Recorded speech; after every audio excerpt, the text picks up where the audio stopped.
Good morning. It's Jen from Team Tandem, and I am here chatting to the wonderful Patrick Ness. Hello, Patrick. Good morning. So we're here to celebrate your new title, Different for Boys. So I know that you previously did release Different for Boys as a short story. What made you feel like now was the time to release it as a standalone? Well, it actually wasn't my choice. It was not my choice. That makes it sound like it was against my will. But it was an unexpected turn of events. So the story was commissioned for an anthology in 2010 called Losing It, edited by Keith Gray. And the subject of it was losing your virginity as a teenager and different aspects of that and different approaches to that. And at the time, I had this idea that, well, we have one societally agreed definition of what losing your virginity is. And it's very heteronormative. It may be the definition of heteronormative. And so I thought, well, that's great. But what if you are, say, for example, a boy who likes boys? So when does it happen? And who decides? And why do they decide? What does it mean? And so that was where the idea for the story came from. That was 2010. And the anthology was released, and there's lots of good writers in it. And I urge people to seek it out. And then about 3 or 4 years ago, my Danish publishers, of all people, who are very, very good publishers, Carlsen Puls, said, we do standalone stories in hardcover editions, and we illustrate them. Could we do Different for Boys? Because we really like it. And I was like, yeah, neat, sure, great. That's great. And so they translated it into Danish. Got a Danish illustrator named Tia Bendix to draw these incredible drawings. And they released it. And the final product was so beautiful that my US and UK publishers said, oh, can we have one? And so I said, yeah, but let me update it, let me expand it some, and let me to make it, because it was 10 years ago, so 13 years ago now.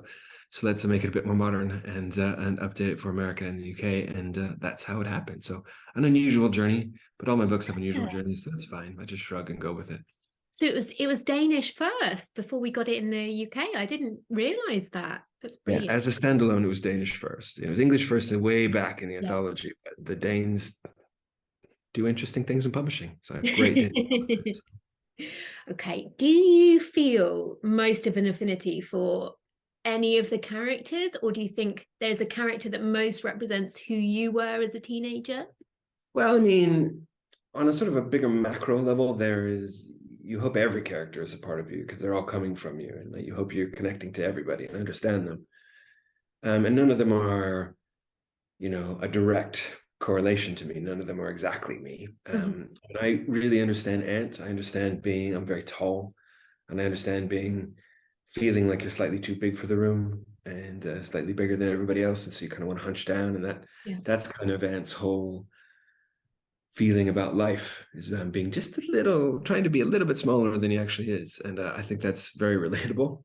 And so Ant probably, I mean, we're different people and had different experiences, but he's the one if 15-year-old me had written a book, he would have written one.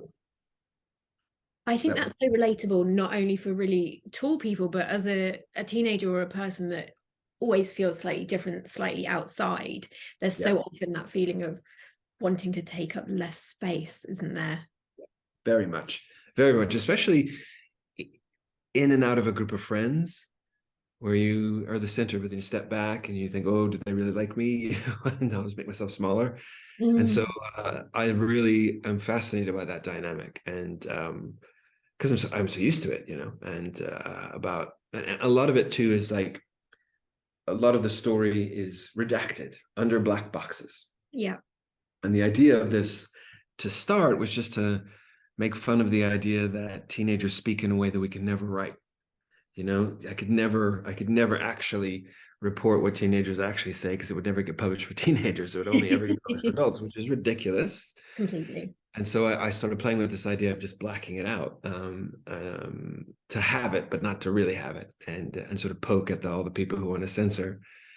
But it expanded into this idea of what does redacting something mean? And are you redacting a part of yourself? And do you do that in a group of friends? Are you, in a way, it represents the closet. because it's you're behind something, and there is a certain liberation behind it. The boys are aware of the black boxes, and they play with it, and they push the boundaries of what the black boxes can do.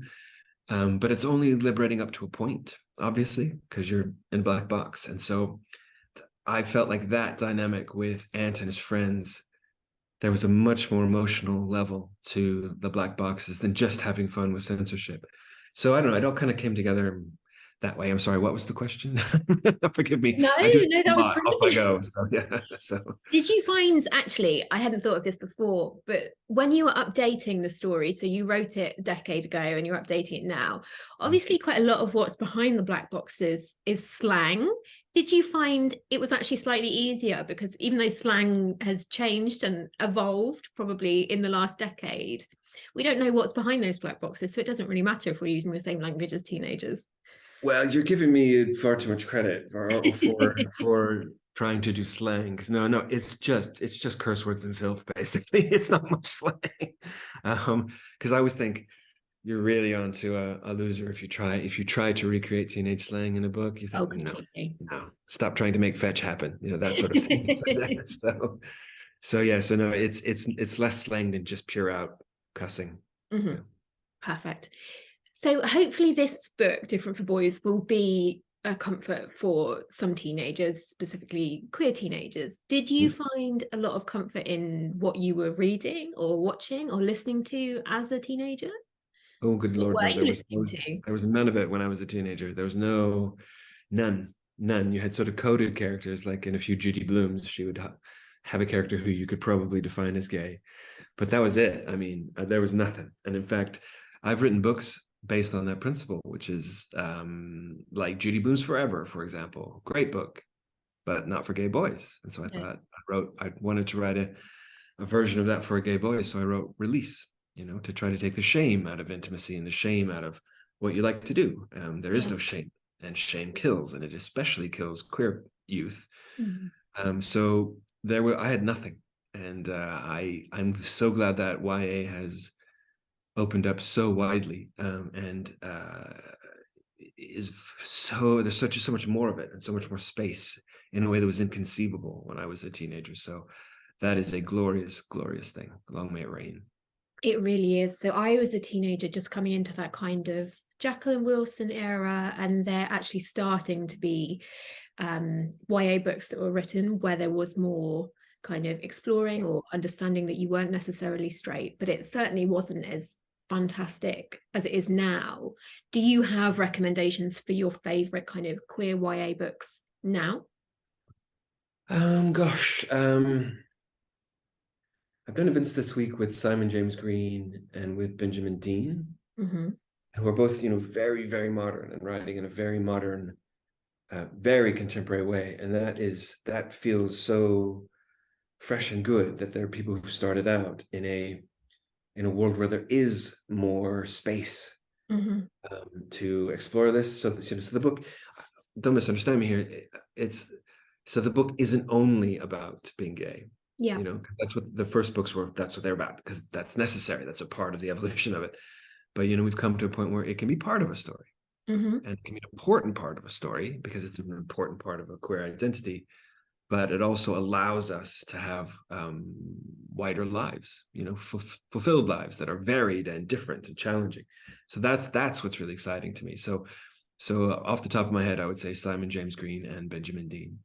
Brilliant. I mean, as we do, Patrick, we do have these wide, beautiful lives, and it's kind of gone from completely excluding that part of our lives to that being the full story. And you're right, we do need to find that balance where it's about celebrating and understanding that being queer is part of a rich life.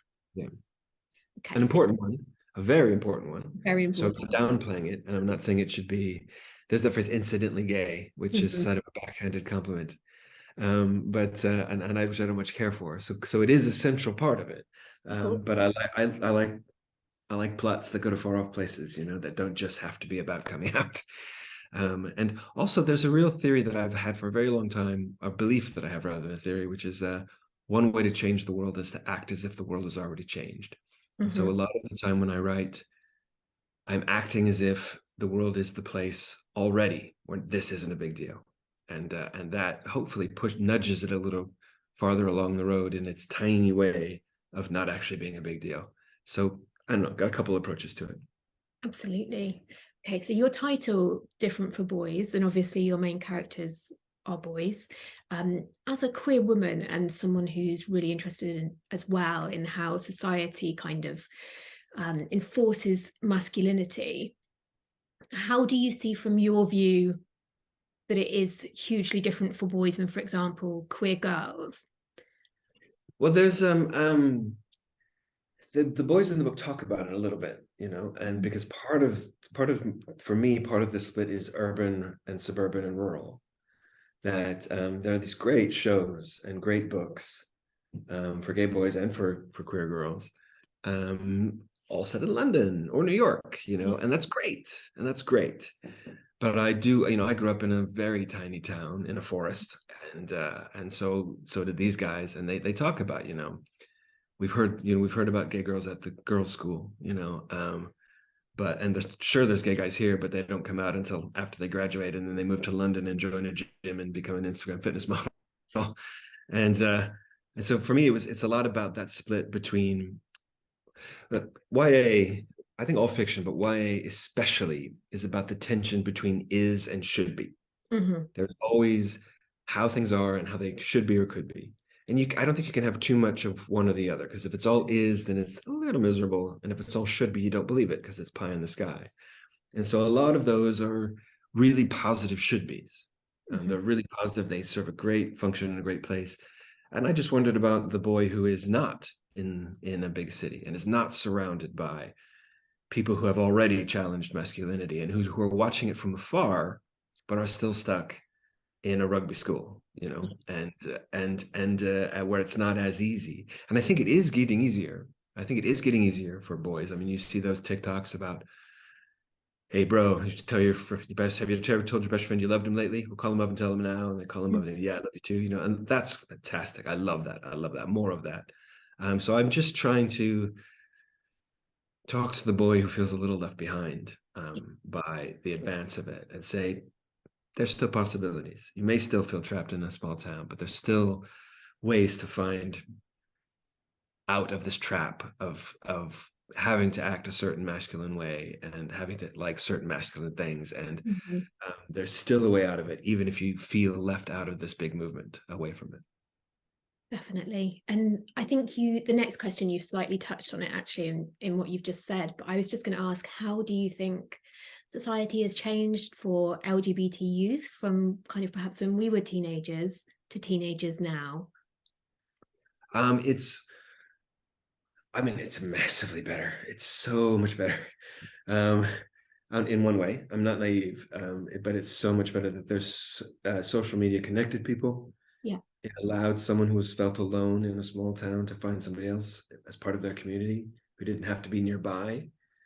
It gave, you know, there's far more spaces to explore who you are and say, challenge your identity if you feel like it doesn't fit.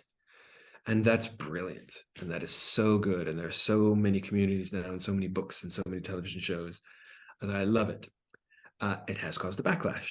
And that's the problem. You know, the anti-drag show bills, there was somebody in Parliament this week saying, what are we teaching? Sex ed in school, you know, that kind of thing. I'm like, are you kidding me? Is this, 1968? So there's a backlash because people don't like what they don't understand. And so you have to fight constantly. I mean, particularly for trans youth now is an extraordinarily challenging time because certain people who they may have thought were their heroes, have not been great about it. And that really makes me angry because it's the same language that was used against gay men and women in the 80s. You know, I'm afraid of being in the locker room with them. And what about the children? You know, and it was crap then and it's crap now. And so it is so much better in many, many ways, but the world clearly has parts of it that are resistant to us and need to be stood up to. And so, I don't know, with freedom comes responsibility, blah, blah, blah, blah, blah. But, so it's much, much better, but there's so much work to be done. Of course. And I think the internet has played such a big part in that, in good and bad ways. One of your characters in the book meets a man through what is a hookup app. Yep. And so the internet brings dangers, but it also brings kind of joys. Would you say the joys of having the internet now is that connectivity, being able to meet other gay youth and people who are experiencing the things you're experiencing? Yes, I mean, it's not an unmixed blessing. You know, the finding your community is the greatest thing about the internet. However, everyone else is on the internet too. And I mean, I used to joke about Twitter. I used to joke, Twitter is like, here is something that I've created that is precious to my heart. I wonder what the worst racists in the world feel about it. Yeah. And so that's what Twitter can feel like, you know, and so it's definitely not an unmixed blessing, and wariness is a good thing. And the character you mentioned, it's off screen, it's referred to, it's but you know, Ant's reaction to that is not judgment, it's not moral, it's you could have been killed. Yeah. It's worry, and so that's a real worry, you know, because and that is also, of course, one of the terrible side effects of not discussing sex education in school. Because if people like writers and teachers aren't allowed to talk frankly about sexuality and what it means, and you know, and if we aren't, then where are, for example, gay boys going to find out? They're going to find out on the internet through porn. And how is that good for anybody? How does that benefit anyone? Yeah. You know, it doesn't. It harms society and it harms the boy. And so, and not an unmixed blessing, but thank God for all the lives it has saved, for people who have felt alone and no longer do. So just wariness, keeping your eyes open. Do you think the responsibility of education, particularly sex education, does largely come down to schools? I mean, I was talking to a queer woman in her mid-20s just last week, and actually she had never had anyone speak to her about the risk of using toys with multiple partners. And you know, the dangers of that hadn't even been mentioned to her in school. It was all completely heteronormative. Do you think it's schools that should be taking the responsibility for sex education, or parents, or everyone? Well, I mean, ideally, you know, ideally everybody has really great parents who are willing to talk openly about this stuff. Guess what? You know, that is not often the case. Nice. And schools get into huge trouble if they try to stray away from anything, as you say, terribly heteronormative. But all of these people who claim to want to protect children, that's not protecting children. It's harming them, because they're going to do it anyway. And so holding your hands to your face and saying, oh, but they shouldn't. Well, shouldn't kills people. Yeah. So it's a matter of, I remember there was a big debate about the HPV vaccine. And because it was available to all girls, which as it should be, 100% as it should be. But it was not immediately available to boys, because the only boys who were seen at high risk, which is not true because anybody can get HPV, were gay boys. Yeah. And so nobody even thought we should give boys the vaccine. And there were people saying, well, it would encourage homosexuality. I'm like, are you kidding? I didn't need any encouragement. So it's that kind of thinking where morality, alleged morality, actually kills people. And enough of that. Surely keeping children alive it should be top of the lists of everyone. Surely. So I don't know, it's hypocrisy. You would think that would be top of the list, wouldn't you, Patrick? It feels incredibly strange that we have to say perhaps let's think about keeping all children alive, but reality, unfortunately.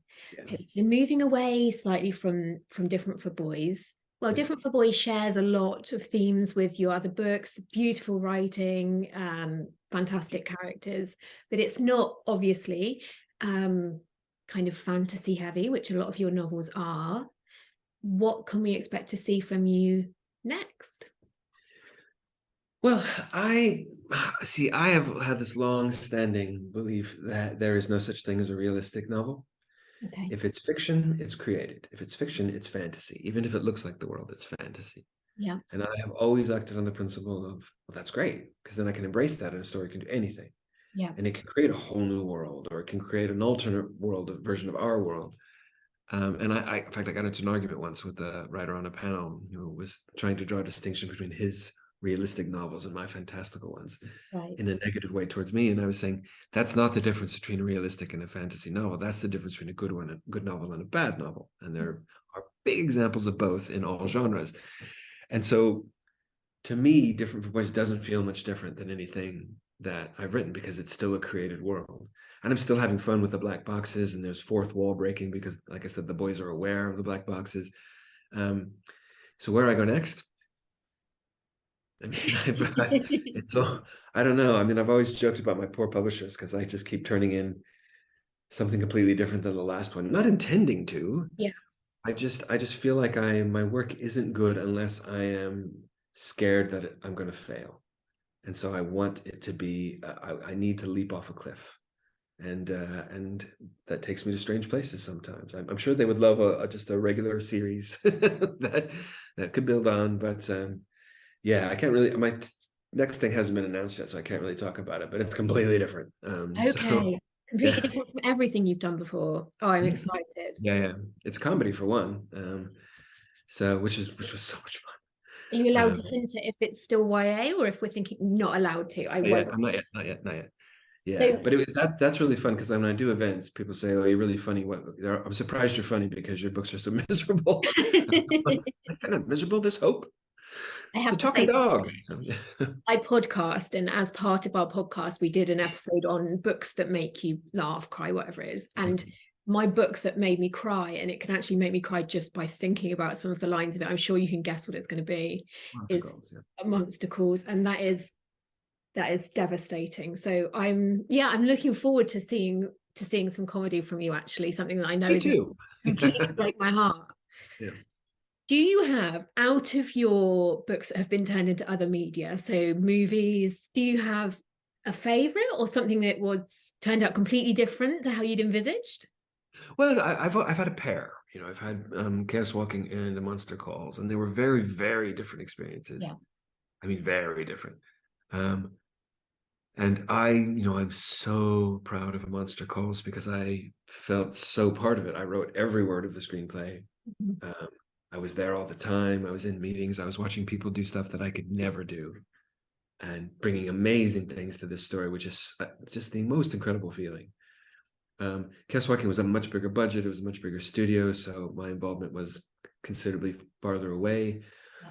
But how can you complain? I mean, how can you ever complain? I mean, I once in Germany, and this was before Chaos Walking movie came out. The Chaos Walking movie came out, and this girl asked me, "What if it comes out and it's terrible?"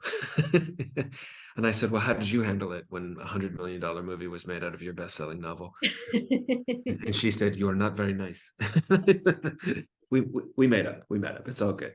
But I was jokingly making the point of, it's still amazing. I still wish I could talk to 15-year-old me and say, "Look, what's going to happen?" Yeah, Because completely. he deserved a little hope and sunshine.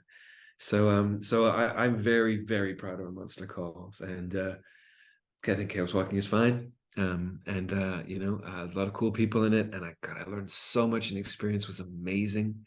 So Mhm. I can't complain about any of it. And I can feel like authors who do, you're like, come on, we're so lucky. Are you kidding me? We're so lucky. Just have a good time, and I Best had a job in great the time. world, would you say, Patrick? Again, Best job in the world, do you think? it's a pretty damn good job. It Yeah. is not a bad job at all. I Yeah, think I like. anything working with books is up there, isn't it? We're doing pretty well. I don't want to claim best, because then people come for you. But yeah, yeah, Yeah, let's not get you cancelled. no. Right, that has been absolutely perfect. Thank you so much for chatting to me, Patrick. And I Super hope enjoyable. everyone who Thank you. reads it enjoys Different for Boys.